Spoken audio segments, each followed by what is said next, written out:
I was supposed to be here early. They gave me another assignment. They didn't pick me up to go to the assignment. I followed their instructions and waited at the hotel.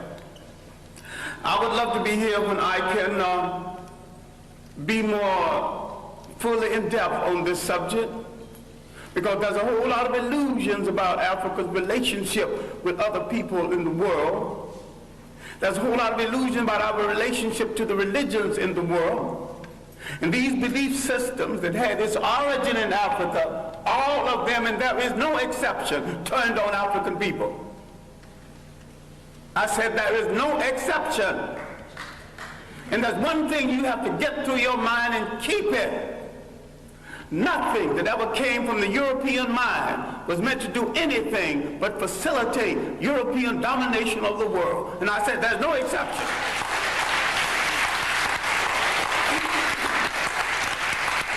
Everything that was brought into this continent, everything, every idea, every so-called religion was meant to dominate and to control. The Arabs had no illusions about it. The Europeans had no illusions about it. You were the ones with the illusions. And yet every element that went into the making of every major religion in the world started in Africa. Why is it that you are so naive? You let people redress something that you invented, sell it back to you, and enslave you through it.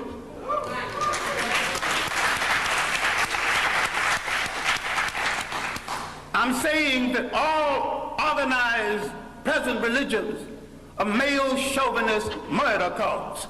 And I say there is no exception.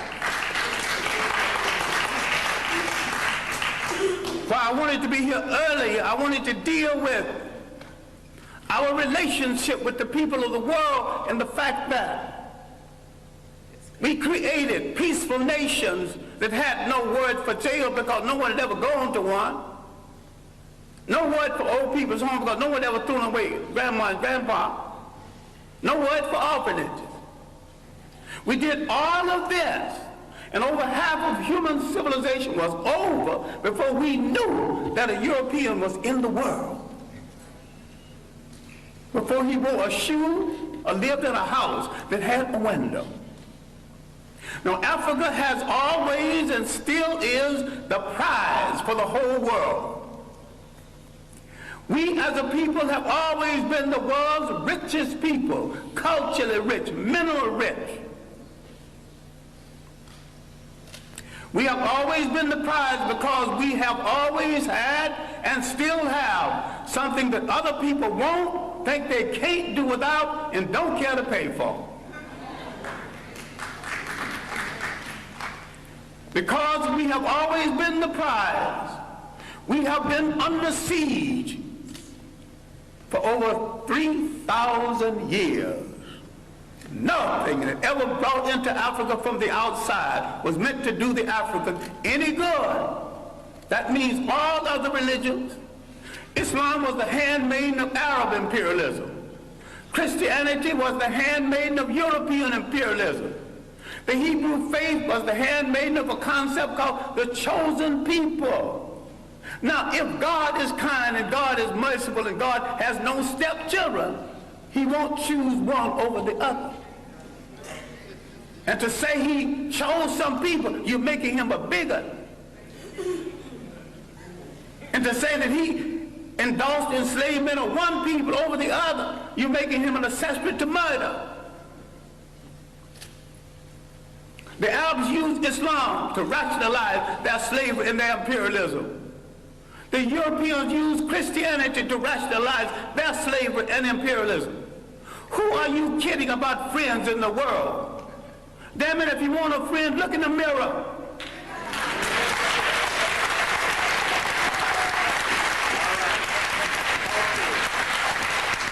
There's 1 billion African people on the face of this earth. Why are you buying third-rate junk from third-rate people thinking you can't make it? Why don't you at least make a safety pin to hold your child's diaper together? Teach. Who has programmed your mind into thinking you can't make a car? The first man that made a car, they had never seen one previously.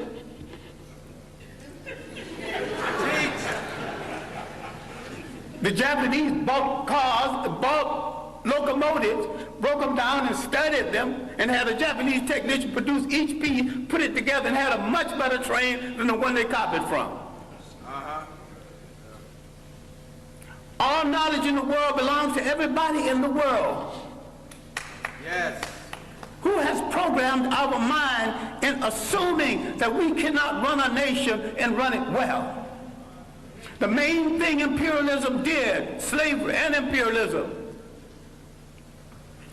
that they removed African people from the respectful commentary of history. And they tell them something they are still telling them, and all of the organized religions are guilty of this. I favor none of it because Africa didn't need any of it. I'm saying that African belief systems, properly understood, is 10 times better than Judaism, Christianity, and Islam.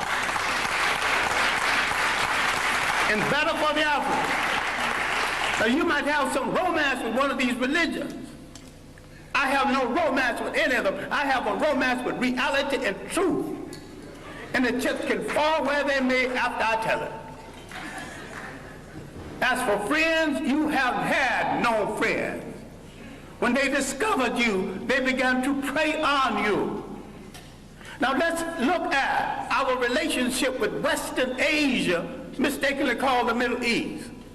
For 3,000 years, our greatest enemies came from Western Asia. They were trying to avenge the fact that they were once African colonies. You read a book called When Egypt Ruled the East, and you get some of the basic information on this.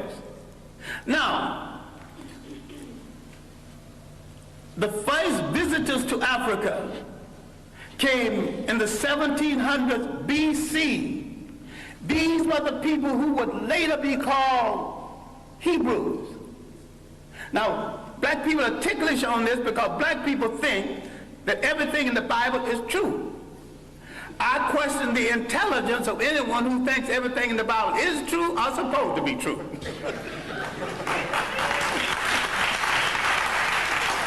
It's allegory, stories told to illustrate a point at a time when there were very few people reading books. And most of what went into the making of the Bible was copied from Egyptian texts. Now, if you want to get so dewy-eyed over the Bible, which is a carbon copy of a carbon copy, why don't you go back and read the original Egyptian text?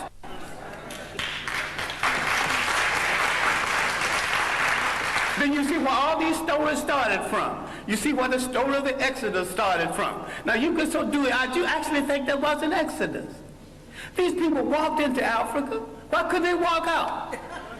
Why did they have to go by sea? Nope. Why did they see at the park? If you read Egyptian literature, you will discover that the whole story of somebody parting the sea started with about 3,000 years before the Hebrew entrance. I should not use the word Hebrew entrance, but the entrance from Western Asia. Now let's get one thing straight, because black people are confused about all religions. Now, I'm not against any religion. I'm a very spiritual human being. I just don't need a preacher to preach no 10 commandments to me when he's a backslider going with some sister, some other man's wife.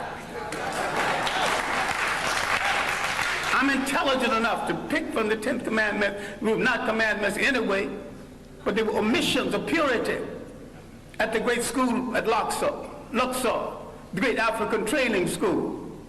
All right, now, let's get into this Western Asia. I'm saying that the people who came from Western Asia escaping famine did not have any Hebrew faith when they came into Africa. And there's no record of a Hebrew faith before there. Why is it that when they left Africa in the so-called Exodus, they had all three? African culture, an African religion, and an African language. Now look at the origin of the so-called people you now refer to as Jews. And you're mistaken using that reference because the word Jew is of European origin. And the people in Europe who call themselves by their name have no relationship to the biblical people of the Hebrew faith. And I'm saying that the people we now call Jews entered world history with their visit to Africa. And when Africa was invaded, 1675 BC, instead of joining the Africans who had been their beneficiary and saved them from starvation, they joined the enemies of Africa. No one has ever returned any favors to us. As a people, we have always been hospitable to strangers, mostly the wrong strangers. And what we have to understand now, in the period of superior brainwashing, is there is no European answer for African problems. Either Africans find a solution to African problems, or there is no solution, and if you don't find a solution soon, you go back into slavery.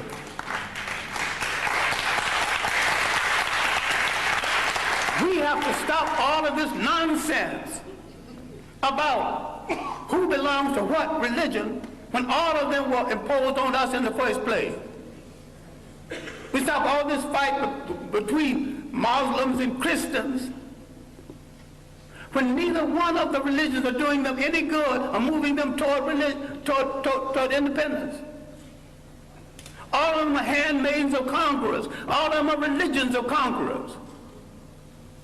We were naive when we accepted their interpretation of something that we had all along.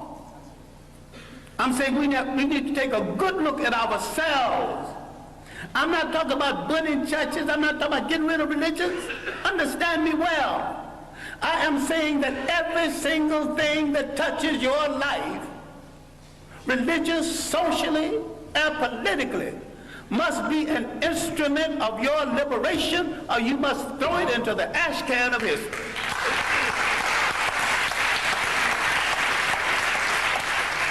Develop a liberation Islam. Yes. And if you develop a liberation Islam, you'd have to turn on the supreme slave traders who were in the slave trade 1,000 years before the Europeans, the Arabs. Yes. And most brothers who think they're Muslims are merely Arabists. Forerunners, vanguards of Arab propaganda. The Arabs are not above joining the Jews against black people. In America, they're already doing it in Detroit. In America, they're already doing it in real estate. You got some dewy-eyed thing that you got a friend. I still ask you to look at that mirror. And if nothing staring back at you is friendly, then you've got no friend. But this is where you start friend. All right.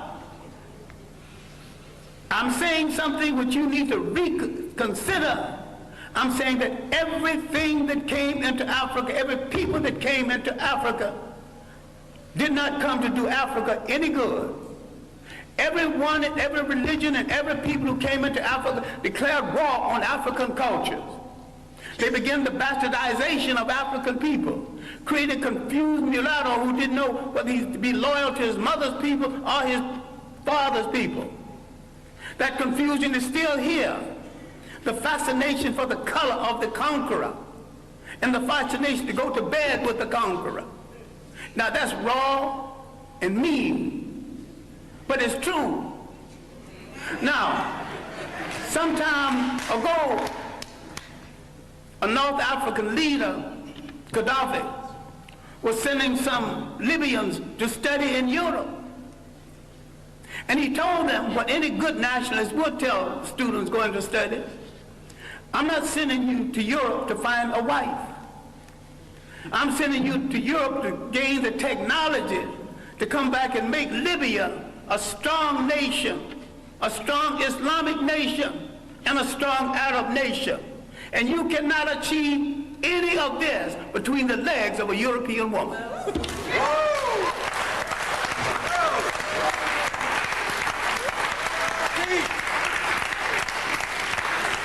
When is somebody going to get strong enough to tell Africans going to school, you're going to come back home and pair up with a sister. But if you want to pair up over there, stay over there.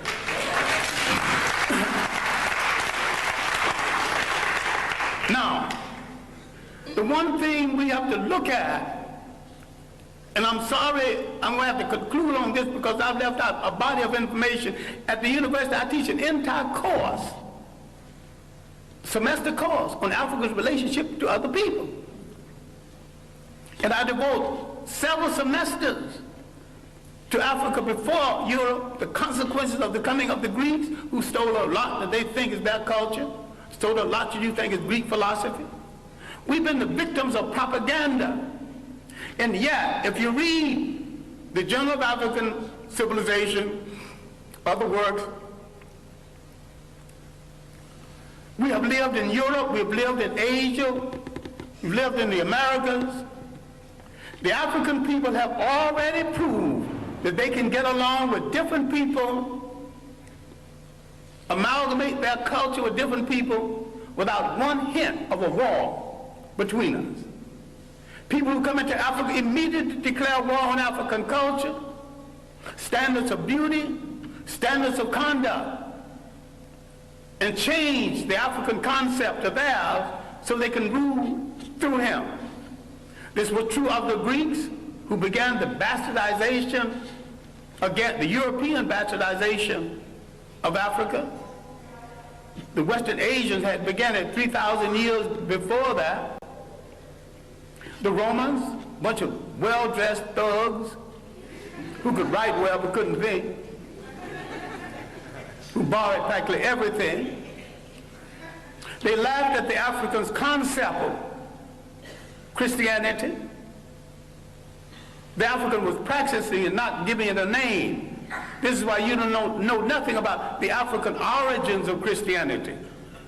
This is why a whole lot of people will not read Ben Yakinen's The African Origins of the Major Western Religions, Africa, Mother of Western Civilization, a Black Man of the Nile. Because he's telling it like it is, but you also will not read white radicals who identified Africa as the origin of the great religions of the world, especially Alvin Boyd Kuhn in his work, Who is This King of Glory? In Shadow of the 3rd Century. We have dealt with John Jackson, another radical black historian, with Man, God, and Civilization. We let some of our great scholars die in hunger, die wanting for friendship. Now, having devoted my greater portion of my life to scholarship and teaching and digging up information on African people and trying to make African people face reality, I have often said, a point that I wish you to consider, I didn't have to do it.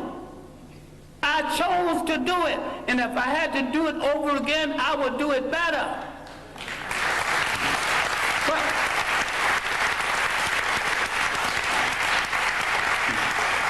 I have a lot of talent other than the talent to teach and to research.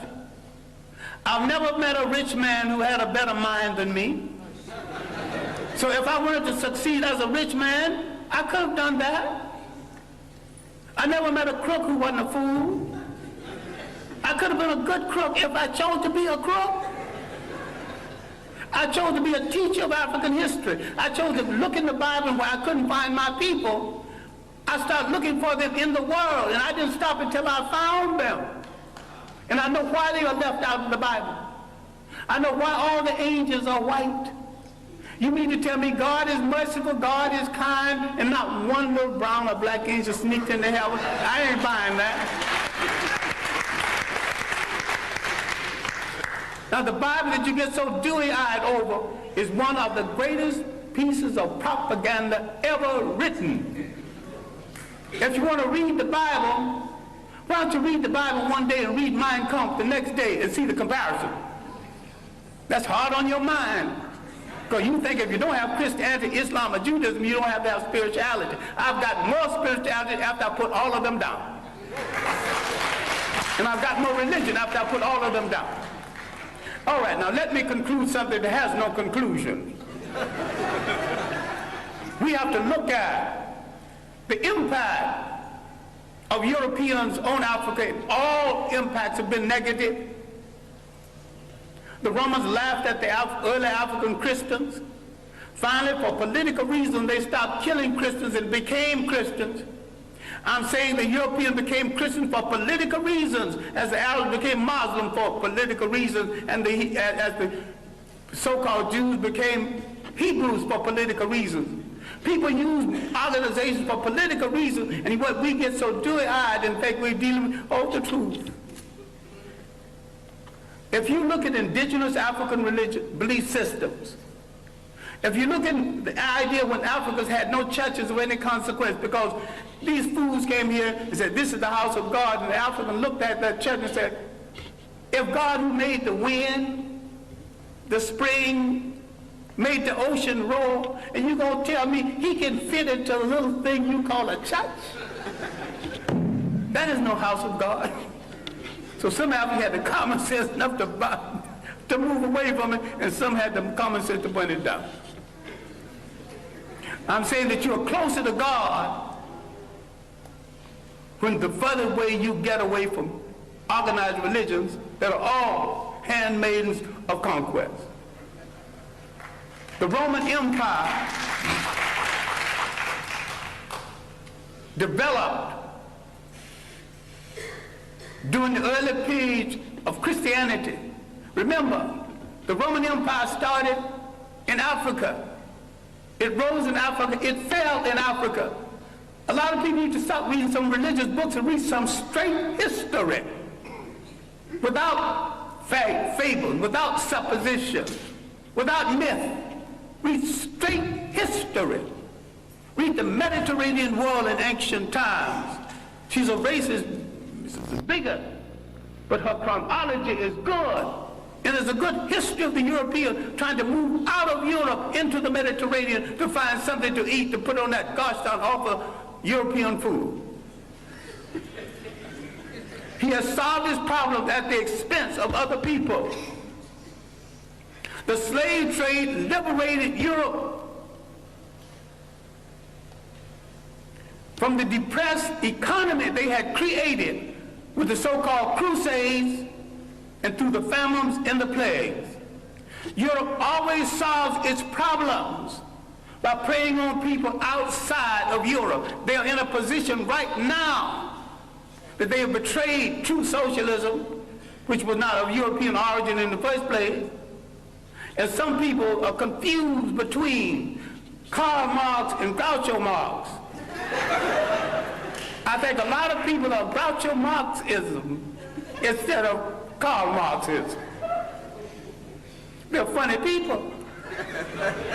And if you think that that system started in Europe, no system as humane as socialism could have started among a bunch of icebox people who prey on their brothers for their breakfast.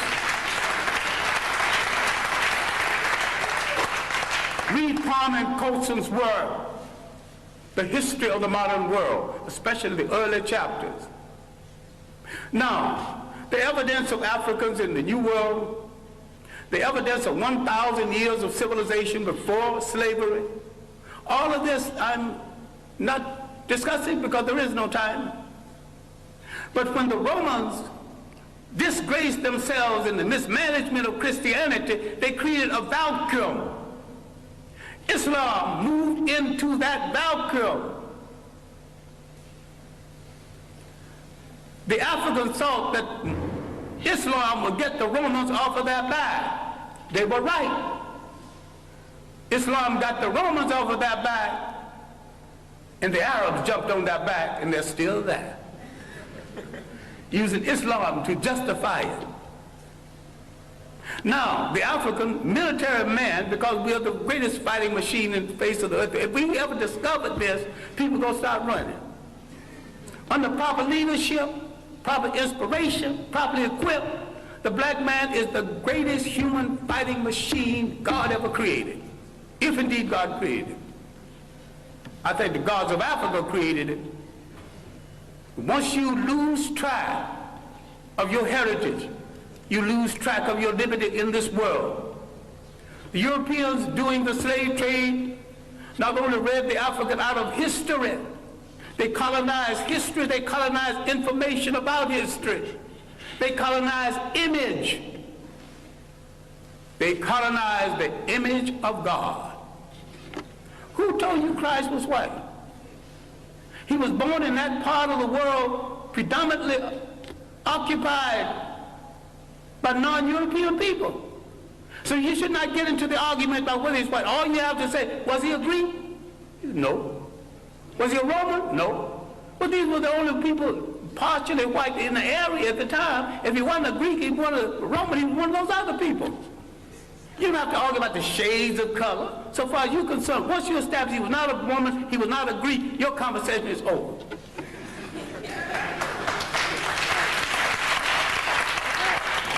Now, if somebody else want to argue about his shade, well, that's their problem. Then if you got a problem with color, then you got a problem with your mother and your father. You have insulted your mother and your father if you don't like what they gave you. I wear mine like a badge of honor. I dig it. I wear it well. All right. Love it.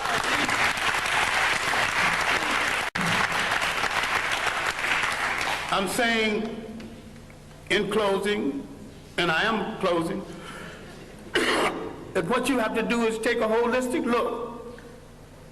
Not only at your position in the world, but your potential in the world. You have to learn how to convert everything into an instrument of liberation or leave it alone. You have to realize there was no Greek fraternities and sororities until they were introduced to secret African societies. People get all dewy-eyed over something that was imposed on them in order to control them without understanding that. That's another imperial effort. So it bothers me, and although I have good personal friends who are Muslim, that not a single Muslim scholar have dealt with that 1,000 years of African independence before slavery and how the Arabs from the north systematically destroyed these nations. It did not occur. 1591, from Morocco, an army was launched against these great independent nations in inner West Africa. These were great states. And because of poor communication between African and African, there was enough armies in these states to march down to the coast and to drive every slave trader into the sea. But the communication between African and African was so poor. Even today, the East Africa is not too clear about what's happening in West Africa. And nobody knows what's happening in North Africa because the conspiracy to hold on to Africa is happening in South Africa and in North Africa. So the whites in South Africa willing to play a part, and the pseudo-whites in North Africa willing to play a part. In all this world, you have no friends. But if there are a billion of you on the face of this earth scattered all over the world, what do you need with a friend other than yourself? Why can't you turn inward on yourself and say, I will wear no clothes I don't produce. Start with your underwear. I wear no shoes that's not made by a brother. You're creating a shoe factory, employment at once. Start buying airplanes, break them down and study them, later on make airplanes. What this whole thing is about is the restoration of confidence. It has been the role of these handmaidens of colonialism to destroy your confidence in yourself. You don't believe that you can look like a god. You don't believe a black father in your home is to some extent a god. That doesn't make the black woman less than a goddess. Because we produced the first human societies that recognized and respected the female god. We produced the first human society that said you can't be a king unless you got a queen.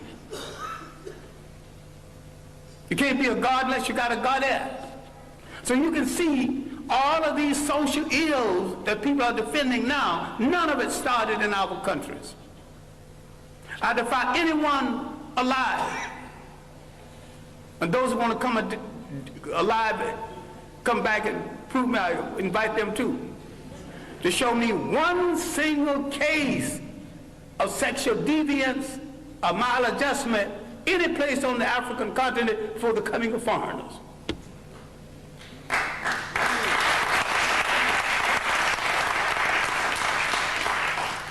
I defy you to show me one case of teenage pregnancy, one case of ill treatment of women.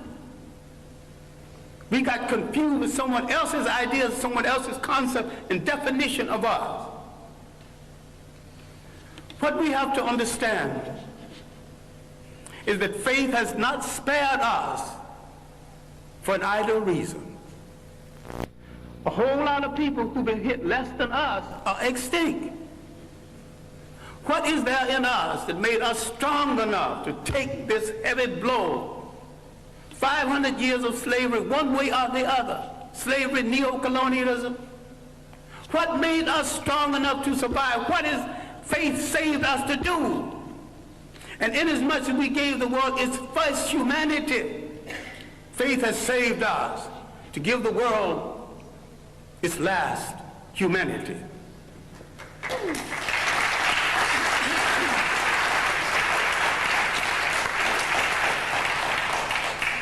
What we have to do is to believe it, to believe that we are worthy of it, and to believe that we are capable of it. What black studies should be about, what black religion should be about, is the restoration of the confidence. And the restoration of the confidence is we must rule the state again. There is not an imitation nation, not an independent nation in Africa or the Caribbean Islands. They're all imitation European states. And what we have to understand is that the nation state is stagnant. The African did not live in a nation state, he lived in a territorial state. The African learned something that's very basic. Cultures have to be fertilized by cultures. People have to be fertilized by the interaction between cultures and cultures. This insecure European tightened his borders. You know, you got a passport to come here? The word passport is not in any African language. The things he invented to restrict himself, he imposed on other people. Once we gain confidence in ourselves, and once we look at that person staring back at us from that mirror and like what we see, and don't move from that mirror until you like what you see.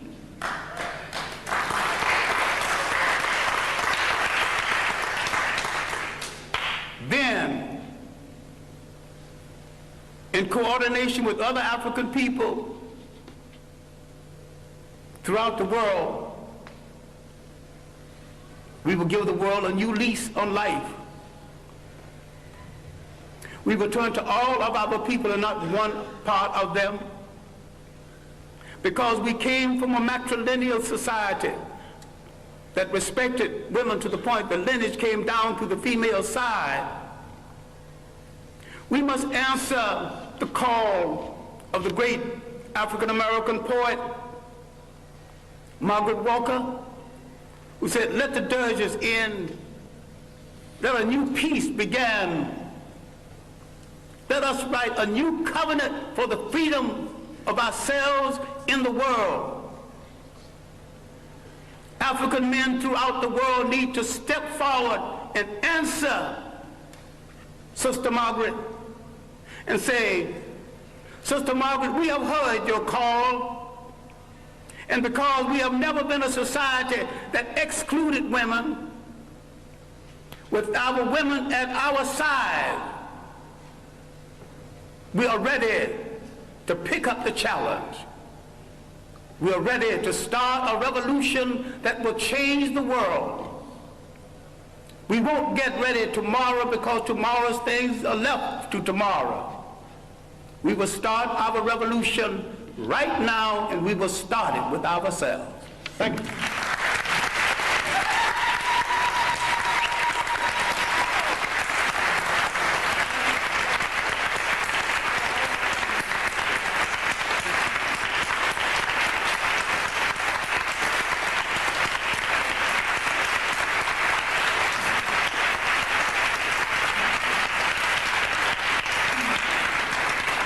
since we have run over our time. I'm not quite sure what I should do since we have run over our time, but I know that there are some people who and we will try to have maybe just 2 or 3 questions. I see a hand. You'll have to speak very loudly. Syrian is saying we really have problems with the welfare. And when we are in trouble, we are told in this country where growth rate is 5%.